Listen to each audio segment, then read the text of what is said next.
dans le prochain épisode de Demain nous appartient. Tandis qu'Étienne sauve la vie de son fils, Victor fait une proposition à Romy. En parallèle, Bart évite Adèle.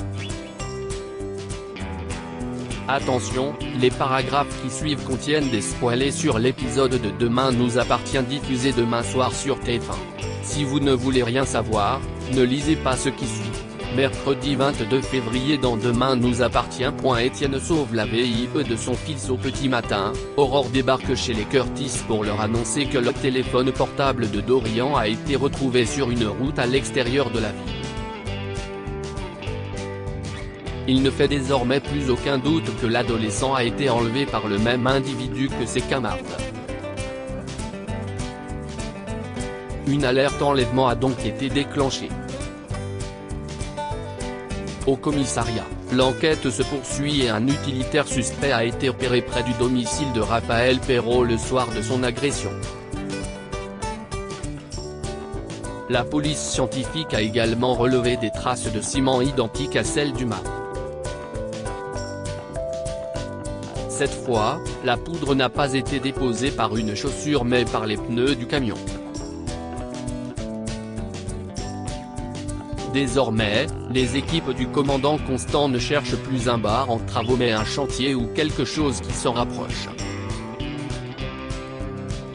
Par la suite, Georges a identifié tous les chantiers des environs. Grâce au bornage du téléphone de Dorian au moment de son enlèvement et au lieu où le téléphone a été découvert, le policier est parvenu à réduire la zone de recherche à 3 sites.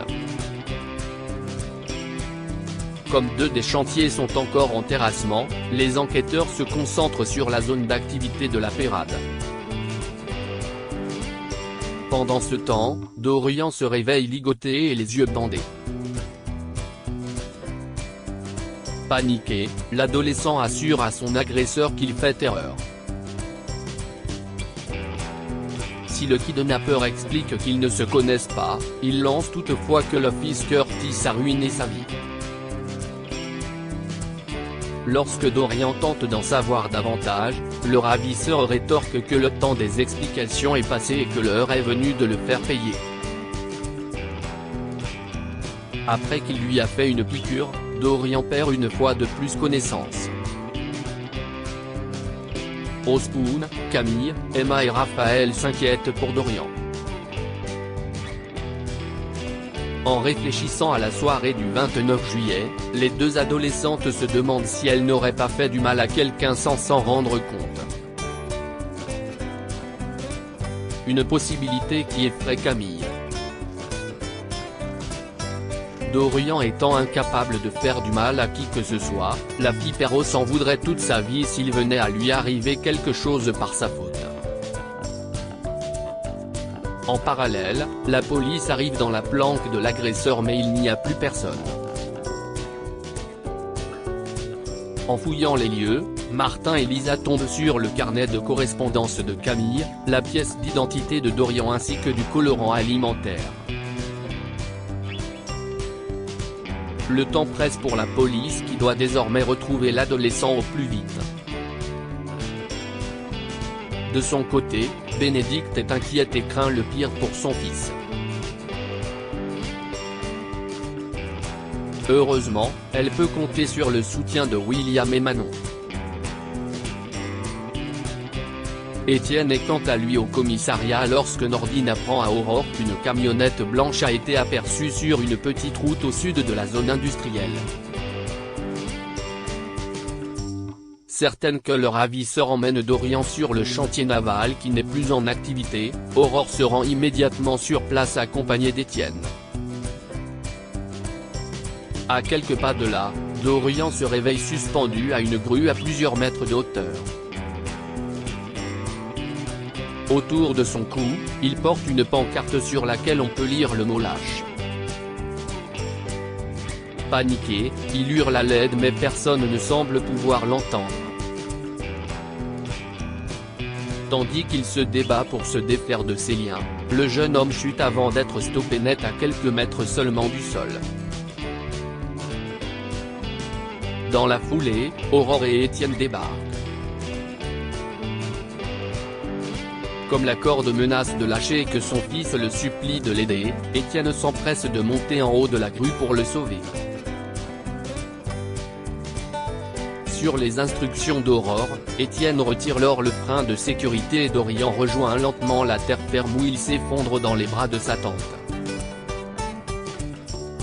Victor fait une proposition à Romy dans la matinée. Romy et Karim prennent le petit déjeuner ensemble dans un restaurant. L'occasion pour la mère de Ryan d'apprendre à son beau-frère qu'elle a décroché un entretien d'embauche avec Victor Brunet. Une annonce qui ne plaît évidemment pas du tout à Karim qui essaie de lui faire comprendre que Victor est un véritable escroc qui fait toujours passer ses intérêts avant ceux des autres. Si Romy entend son point de vue, elle souhaite malgré tout lui laisser une chance. Certaine que Victor ne lui fera jamais de mal, Romy promet malgré tout de faire attention.